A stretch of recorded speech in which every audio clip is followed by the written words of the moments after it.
All right, well, I have 12 o'clock, so we'll go ahead and get started if you're ready, Corey. So thank you, everybody who has attended and registered for this. This is how to ace all 4 life stages of the financial planning. Let's see.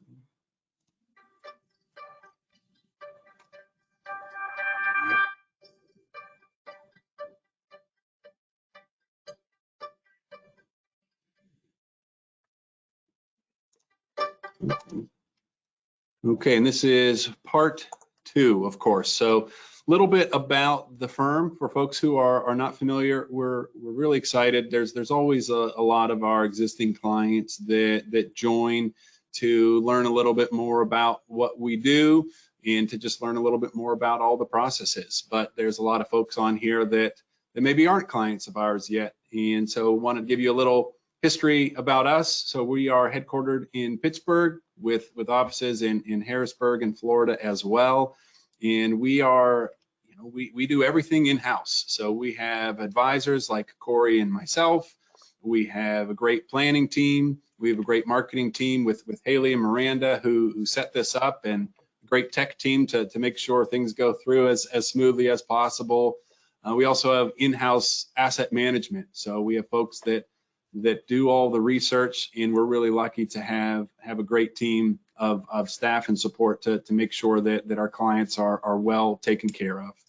And really why we were founded was to provide that holistic approach to make sure that every aspect of our clients' well-being is really taken care of. So that's why we wanted to do this 2-part session here.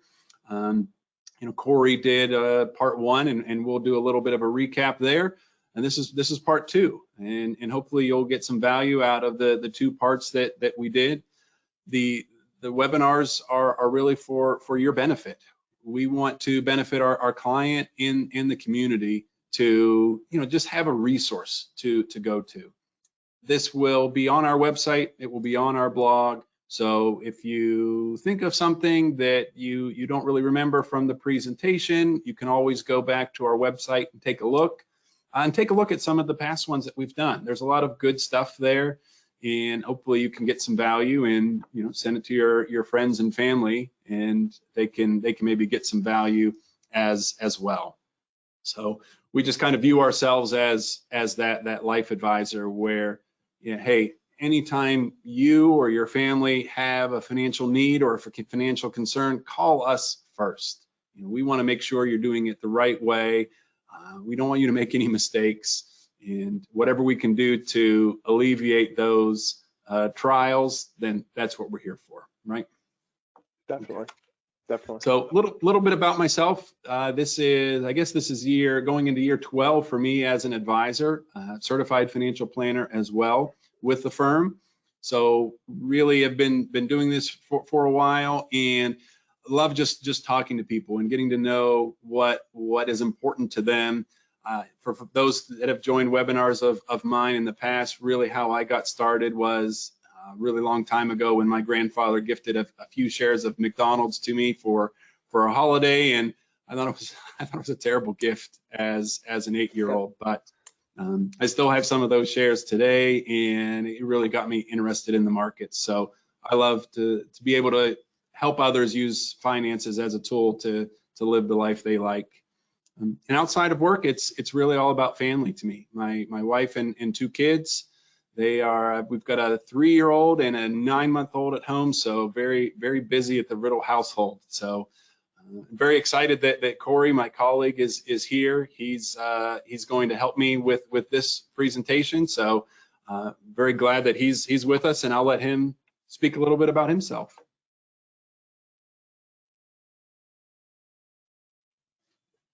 Yeah. Hey, everybody. As Skylar mentioned, I'm Corey Phillips. I've been doing this for about 5-6 years now, and my roots started at my previous firm. I went door to door to a lot of houses in the South Hills area. So if I met you at your door, hello again. But that's really how I started in this career and built my initial clientele. A large chunk came from that, and what got me into financial advising really was I was sort of lost midway through college, wasn't really sure which route to go, and saw someone speak about a day in the life of this, and it really hit home. By no means was my family poor growing up, but we certainly weren't the wealthiest either, and money was a topic of conversation at the dinner table. So, I kind of think that part of doing what I'm doing now is trying to maximize other people's retirement and finances as best as possible to put them in a better position going forward. So that's where I am. I'm a CRPC, so Chartered Retirement Planning Counselor, and that's a bit about me. Okay, great. Thanks, Corey. Glad that you're here with us. So just some housekeeping things before we get started, how to interact. So if you have questions and you're on your mobile device, you can see there at the bottom right-hand side, there should be something that says handouts, questions. So feel free to ask. We've got a lot of good questions that came in ahead of time. We'll try to cover all of those and any pertinent ones that come in throughout the meeting. We'll do our best to get to everyone. If we do not get to every question, if you're working with an advisor at Fort Pitt, we will have that advisor team reach out to you to answer that question more than likely. But if we don't get to yours, then Corey or myself will reach out and make sure that everything was clear, that we answer your question as completely as possible. If you're on a desktop or a laptop computer there, you can see on the right-hand side, there are two little sections there that say handout and questions. So please, we want feedback, we want questions. So hopefully you find some value in this. What are we doing now, pre-retirement and retirement, post-retirement? What are some important things to think about at that point?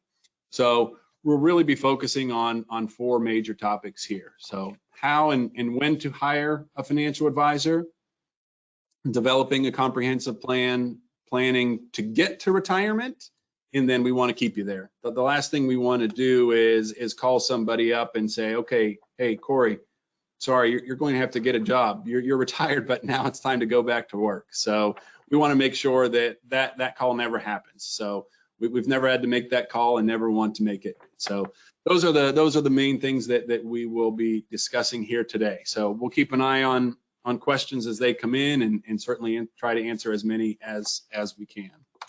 So, the first thing that, a lot of folks, I don't know if you come across this as well, Corey, when should I hire an advisor? I don't know. Some people feel that they don't have enough money or they're not ready yet.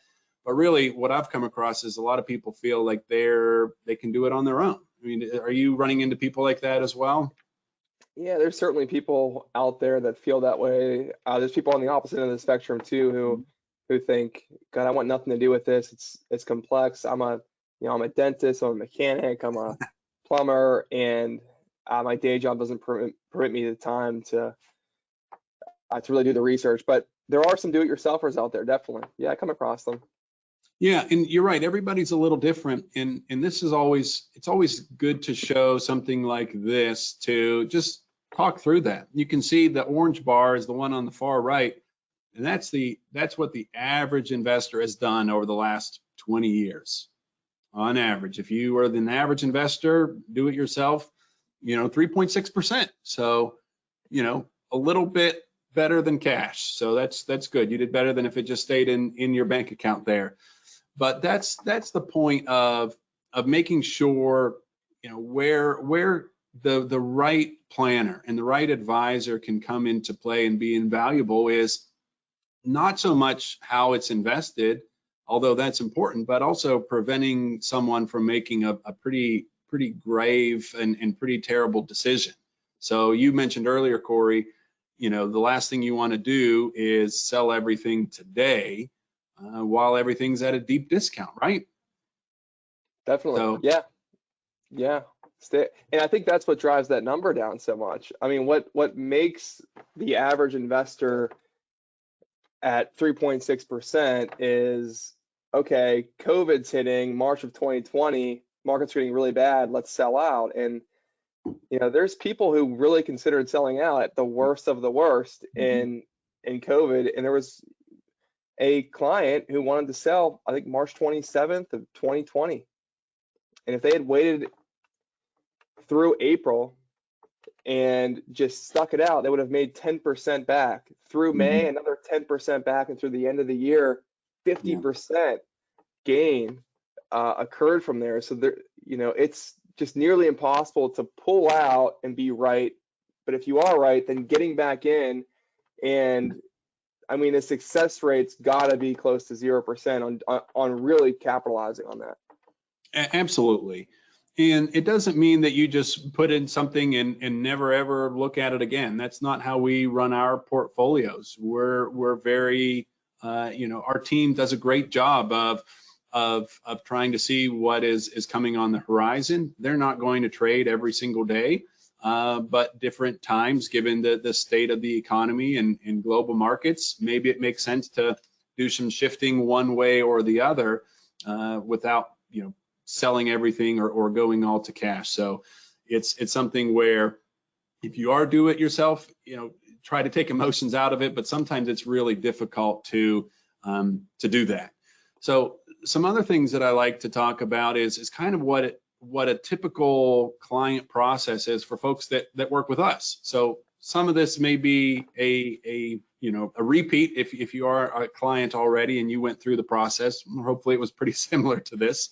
But there's a big difference between, a stockbroker and financial advisor, financial planner. So we're not like the folks on the Wolf of Wall Street. Even though my mother gets nervous and thinks it's something like that, it's not. There's a lot more thought that goes into it. So it's really every advisor that you work with at Fort Pitt. It's a very similar process. So the first is just getting to know you. We want to get to know you. You want to get to know us and how we work to see if it's even possible to be a good fit. Maybe the give and take isn't there and you don't feel comfortable, or maybe it's you don't like the tie that Corey's wearing on a particular day. Anything could happen. So the first is really, we never ask anybody to sign paperwork the very first time we meet with them. We get to know you. We want to know what your goals and objectives are. We kind of step two goes into that, where we want to know a little bit about your financial situation. Where are you now and where do you want to be, and how long is it going to take to get there? So those are some of the things that we talk about during step one and step two, and getting to step three. That's where a lot of the heavy lifting is done, right, Corey? So what are some things that you do when you are working with a client to be about building out a customized plan for them? Yeah. For us, I mean, it's really important to have an understanding of like where we want to go, when you want to retire, or if you are retired, how can we continue that? And I mean, a Roth conversion could be a good idea at this stage of the game, when you're in retirement or nearing it. Say you have a lot of stock in one position and it takes up a large portion of your net worth, creating an exit strategy out of that. So, and of course, I mean, Skylar, you'll talk about this, but the basics, just if you want to live off of $60,000 and you have $2 million and Social Security is this, and you want to pass this much on to kids, how does that all work, and what do the numbers really lead to, right? That's the most general example I'd say that we encounter is just solving if someone can retire successfully, right? Absolutely. And what I love about the process is we can sit down with our planning team and really build out a customized situation for the folks that are in front of us. So it's real easy to say, you can plug it in a financial calculator. If I save $10,000 a year for 25 years, how much money will I have? Anybody can figure that out. But what about, to your point, what about Social Security? What about taxes? What about Roth conversions? Or what about life insurance? So there's a lot of other things that go in. So that's why step 1 and 2 are so important for us to gather as much information from you, our clients and clients to be as possible, so that we can really build out that customized plan. And it's something that, as you see in step 5, it's not set in stone. So your goals will change and certain things will change along the line, but it's a really great foundation for starting a relationship together. So that leads right into the step 4. So what we typically do is when the plan's ready, we share it with the individuals, and then we get together again and walk through it. There's a lot of information there. Some of it will make sense, some of it won't make sense.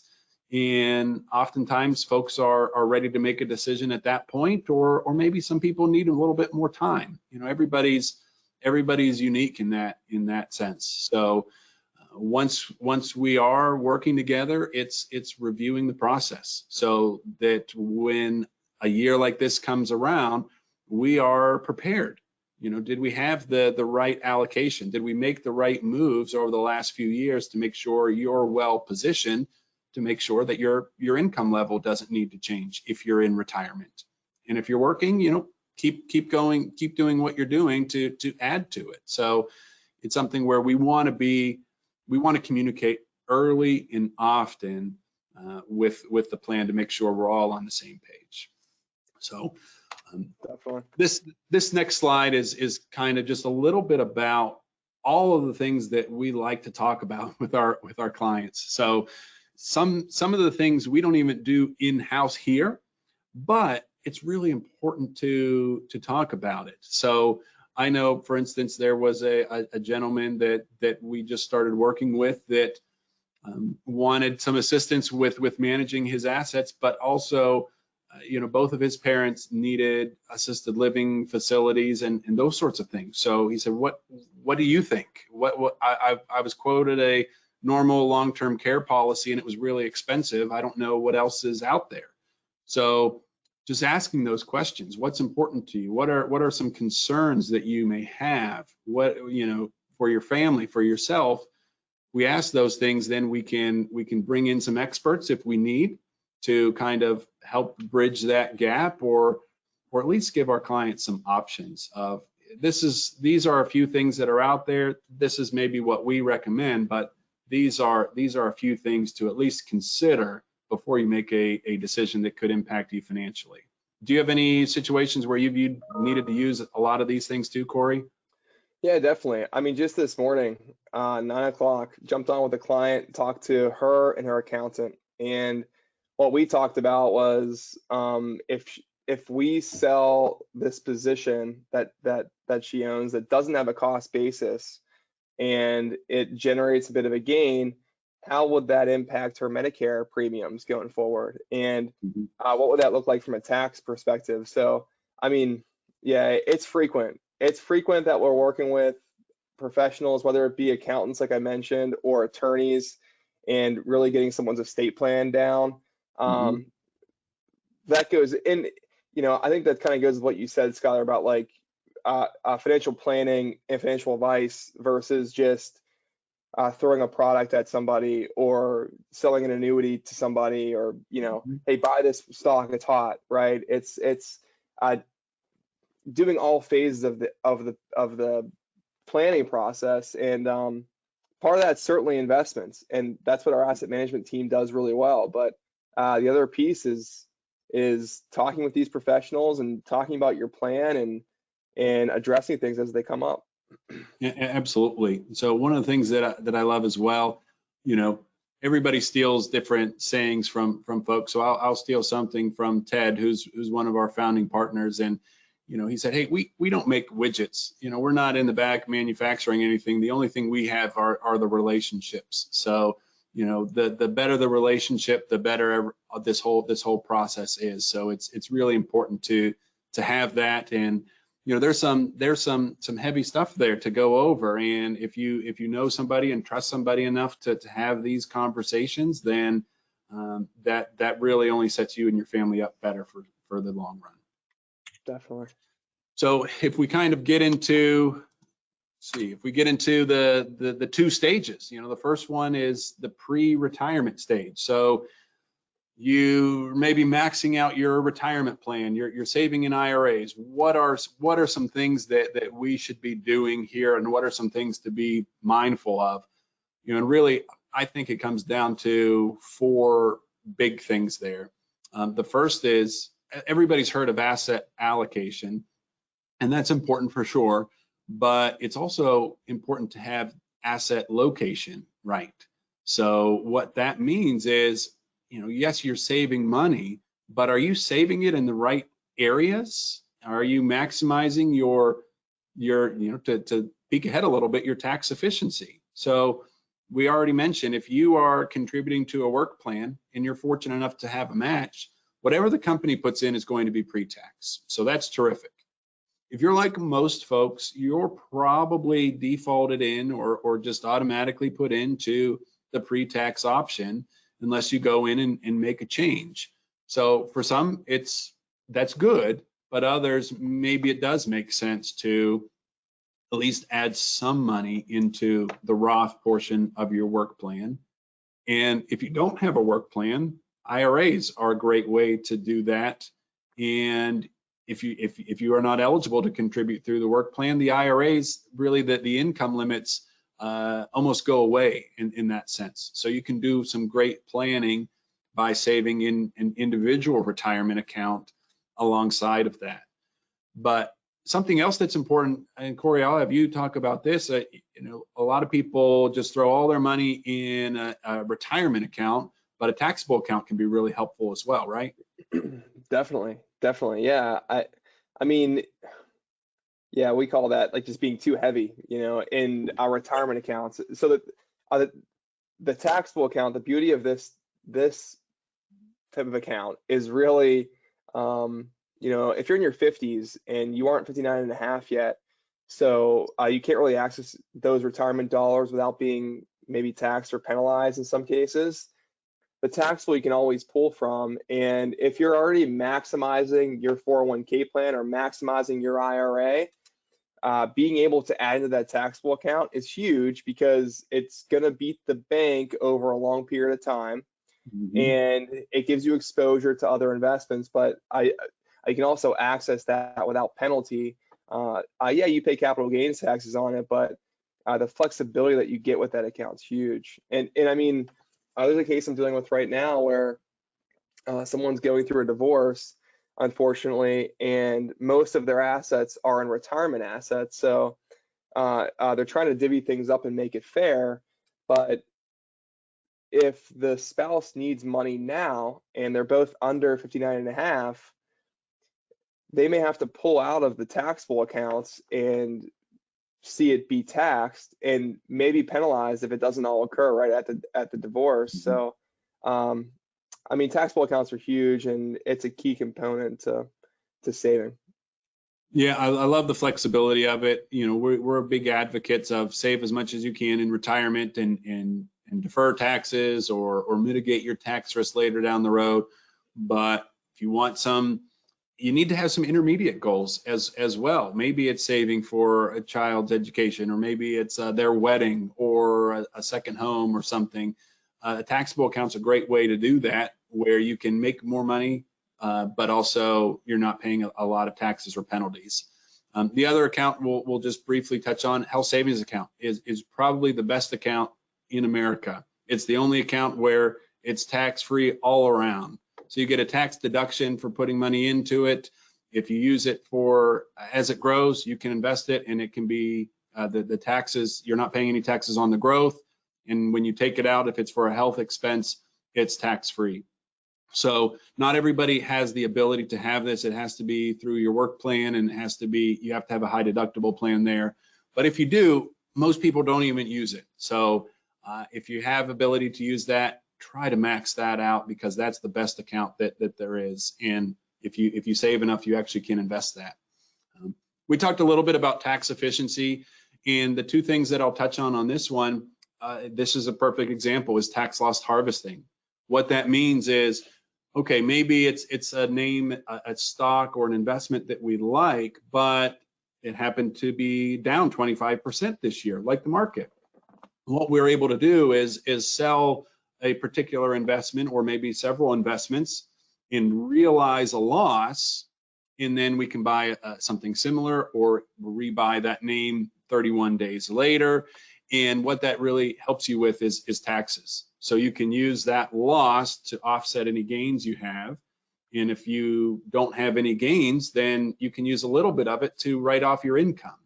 So this is important if you are, if someone's managing your money or you're managing your own money, to make sure they're doing this. Reach out. It doesn't mean they need to sell everything that's down, but hey, are there some things that we can maybe sell out of something and buy something similar that can be tax advantaged? Oftentimes when the market's down is a good time to do that. Charitable strategies, we won't touch on it too much because we do have a webinar coming up in a few weeks about making the most of your charitable contributions. We will just say that, if you're talking to somebody, there is a way to use your donations and get the most bang for your buck. A lot of folks maybe aren't as charitable with the standard deduction doubling, but there are some other ways to really maximize your potential and still help the places that you care about. So the other thing in the pre-retirement stage, competing goals. So you want to save for retirement. We already talked about it. You want to save for a kid's education. You want to pay off your mortgage. You want to buy a boat. You're having a midlife crisis. A lot of different things could happen there. So it's good to have a written plan with all of these things. Your goal doesn't have to just be, I want to retire with $1 million. It can be, I want to retire and live comfortably, but also I want to have a house in Montana.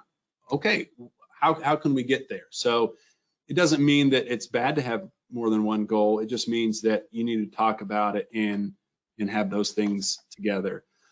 And finally, it's really hard to do when you're early on in your working career. Maybe you're living on ramen noodles and sharing an apartment with 5 or 6 friends, but it's a great way to keep costs low.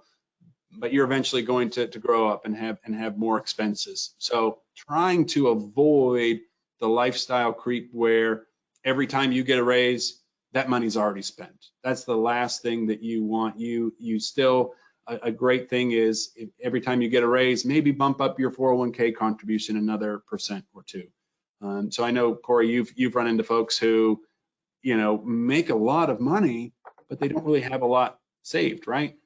Yeah, it happens all the time where, we'll compare a $250,000 income earner to maybe a $70,000 income earner. And the $70,000 income earner, while you would think they'd have far, far, far less saved, I mean, we see that person sometimes having twice as much saved as the $250,000 earner. And it's because they weren't so worried about having all of the best accessories and all the flashy items. And hey, I got my raise, now it's time to buy this next thing, like you were saying, Skylar. So yeah, it's certainly a piece. And I want to make one more small point about the health savings account that you mentioned to kind of cheer on why it is such a good account.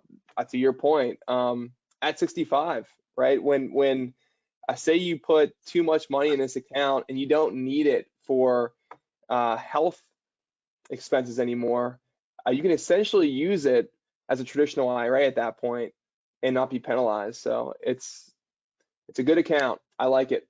It's good. It has your seal of approval. Excellent. Yeah. So, I mean, the whole point of the pre-retirement stage is to accumulate as much as possible and do it in the most tax efficient manner. And the reason why is because you need to replace your income. When you're working, you're getting income from your employer, or if you're self-employed, the business that you're doing. So a lot of people ask us, hey, am I on the right path? How much money do I have saved? When is enough money enough? So it's always important to incorporate a lot of different things. So Social Security is a hot topic and probably will be a hot topic throughout the rest of our lifetimes. Is it going to be there? Is it going to be reduced? All we know is what the plans are right now. But what a lot of people don't know is that it's actually only designed to replace about 40% of your income. So I don't know about you, but I don't want to live on 40% of my income when I retire. So Yeah, it's such a small amount. You know, like you it make is. $100,000 now, and all of a sudden you start living off of $40,000. It's going to be a really, really hard life adjustment, right? You're exactly right. So when thinking about it, most people don't have pensions anymore. You know, there's some that are still out there, but most people don't have that. So it's really up to you as the individual investor to bridge that gap between, well, this is how much I was making while I was working. Now I'm retired. And many people decide not to take Social Security the day they retire. And those are some of the other planning tools that we have. And actually, one of the questions was about tax planning or Social Security planning. And yes, you need to do an analysis. There are strategies to use and employ, especially if you're married. Sometimes it makes sense for one spouse to start earlier and the other delay a little bit.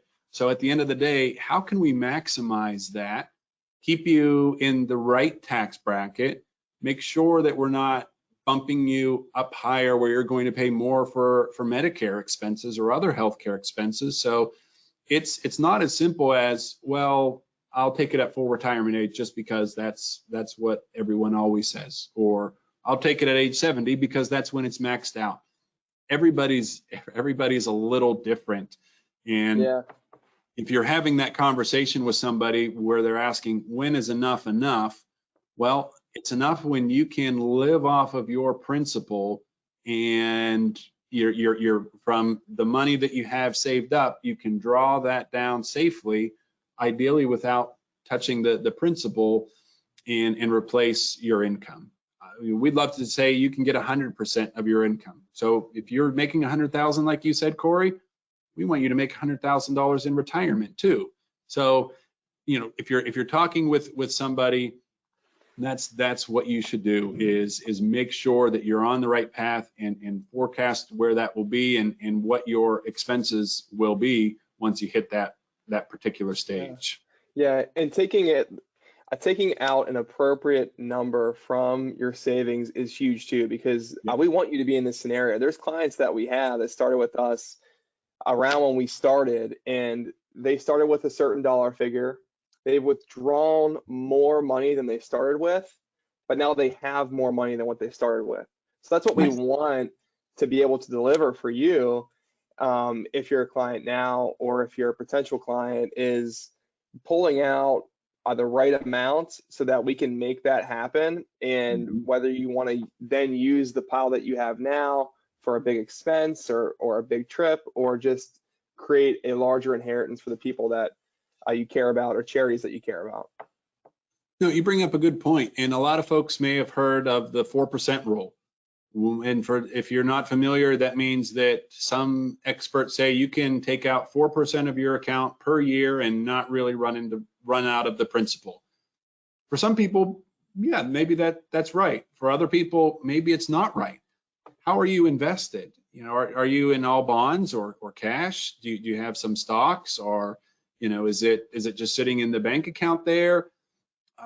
There's so many variables where it's a rule of thumb, but it's really not one that we use here. We use you, the individual, the couple. How much money do you need? How much risk are you comfortable taking?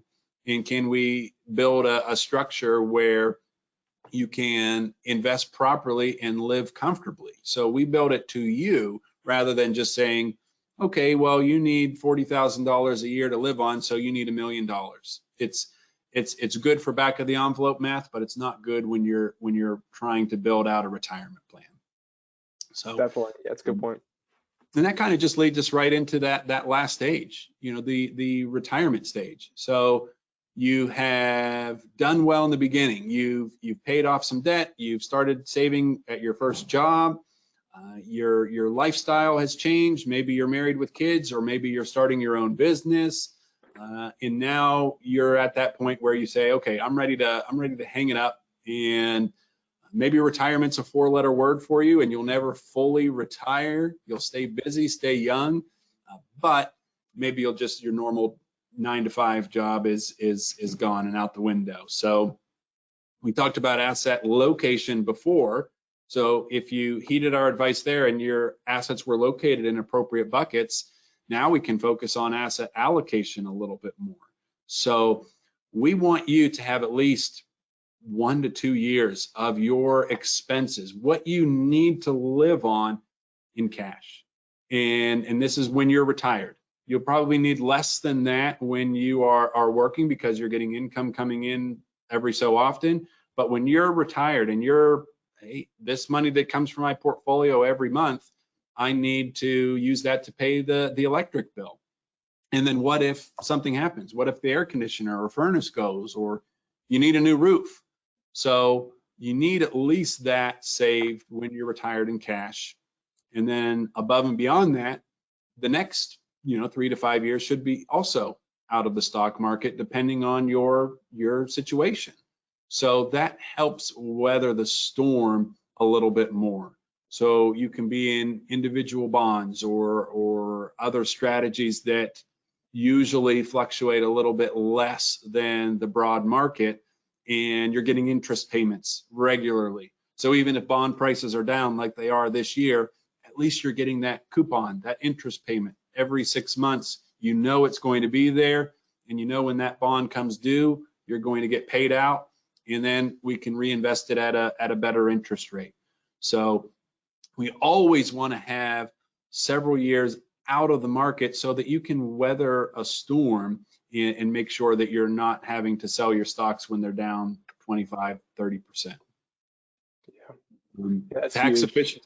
Yeah, Corey, why don't you talk about the order of distributions? Because a lot of people say, well, how do I spend my money in the most efficient way? Yeah, so commonly, the most general way to think of it is we usually start with taxable dollars first. So pulling those out and using those for retirement expenses, then going into pre-tax and then Roth. That's the general rule of thumb.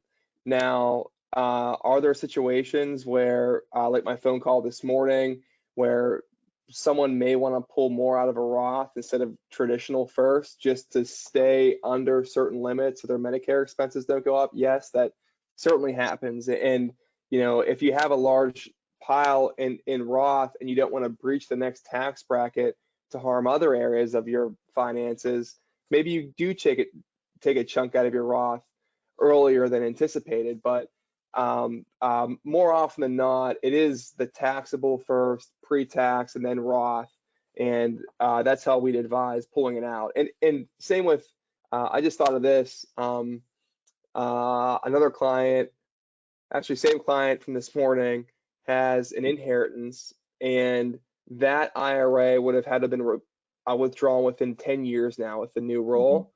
Mm-hmm. Yep.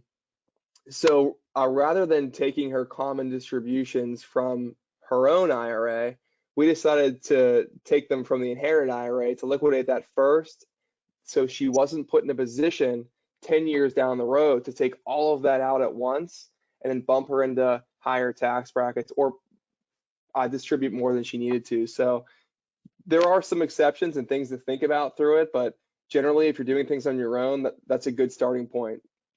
I think through those distributions. And but what about charitable strategies, Skylar? I mean, what would you say with those? Yeah, so a lot of we live in a great town. Pittsburgh's very charitable, and America is very charitable. So folks love to put money to good work. So there are a lot of good strategies that you can use to limit your income. So there's a lot of letters there. I'm sure there are even more, and I'm sure Brad and Emily will go over those at our next webinar. But some things like a donor advised fund. So what that is putting some money aside. You get the tax write-off, but you still control the money and can decide which charities get that. That's a great strategy. But the one that we use most often for retired folks, specifically individuals who are over 70 and a half, is a qualified charitable distribution, a QCD. So if you give $100 a week to your church or something like that, or you like to write a check to the Salvation Army, well, when you turn 72, you're required to take money from your IRA and pay tax on it, But if you especially if you don't need that money and you're donating it to other areas, the best thing to do is to write that check directly from your IRA that counts towards your required minimum distribution, and you're allowed to do that up to $100,000 per year. So it's a great way to, do something that you care about with the money and avoid taxes. So it's a real win-win at that point. So some other strategies are charitable remainder trusts, are those last two there. So I won't go into too much detail about that, but it's a way to set up that the money you're paying yourself every so often from that fund, and the charity gets the money when you pass away. So we've got about 5 more minutes here, so we'll cover these last things quickly and go through some questions here. So healthcare expenses is big, top of mind. So if you retire before you're 65, make sure you look at what healthcare costs are. And if you're, say, on the Biden plan or other marketplace, make sure your income is at a certain level to benefit from that. And then once you do hit 65, you're on Medicare. But there are cliffs that if your income falls above a certain amount, you're in the next bracket and paying more. Finally, we'll touch on the legacy planning. So whether you have a family that you want to create a legacy for, or there's a university that you want to create a legacy for, or other charitable foundations, you absolutely need to have your accounts titled properly. So if you are married, maybe have your regular accounts joint. If your IRAs, have your surviving spouse as a primary beneficiary, and kids or charities or other things as the contingent beneficiaries there. We don't really recommend adding on your minor, well, definitely not your minor children, your children on the accounts yet. And if you want to know why, look at our past webinar, What Happens to Your Money When You Die. That goes into more detail. But also trusts and foundations. Is a trust right for you? Is it not right for you? Some people, yes, you should have a trust to protect some things, but you don't always need to have that to plan for your legacy there. So we appreciate your time. We've got a few more minutes for questions here.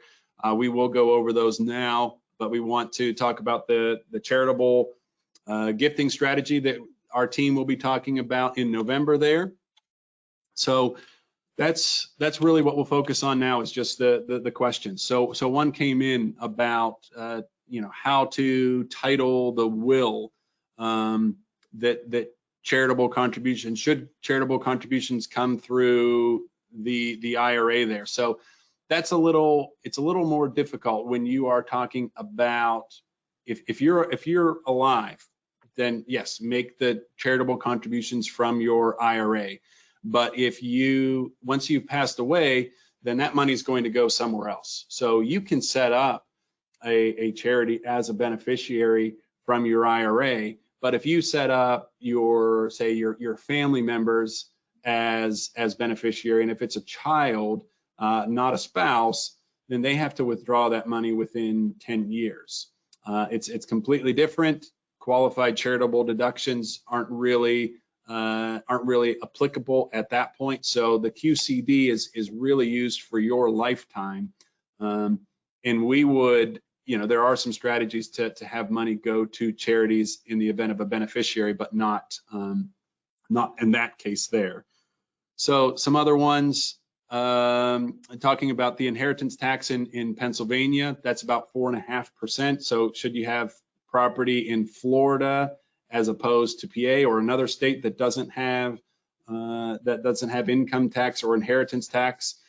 Well, you would have to make sure you don't have anything in Pennsylvania at that point, because if you have some property here and some property in Florida, even if Florida is your primary, you're going to have to go through probate in 2 different states. So it gets complicated. You should talk to an accountant or lawyer as well to make sure that you do that properly.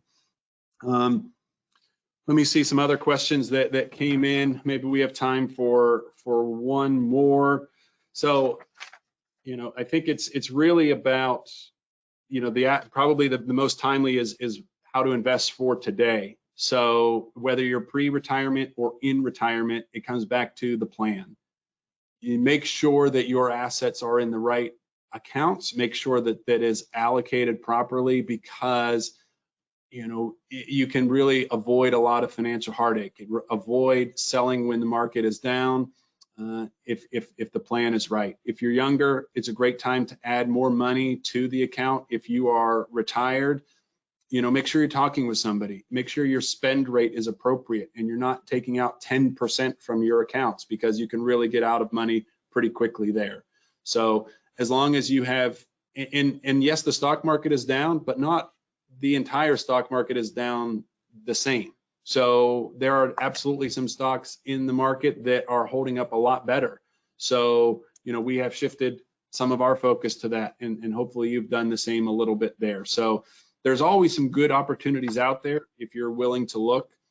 So keep doing that. Please reach out to us if you have any questions. We're 1 minute past, so I'll go ahead and stop. Again, we really appreciate you and all the feedback that you provide. So we'll go ahead and end the call. If you have other questions, Corey and I will be happy to answer that as we follow up. So thanks everyone, and take care. Have a great day. Thank you, everybody. Take care.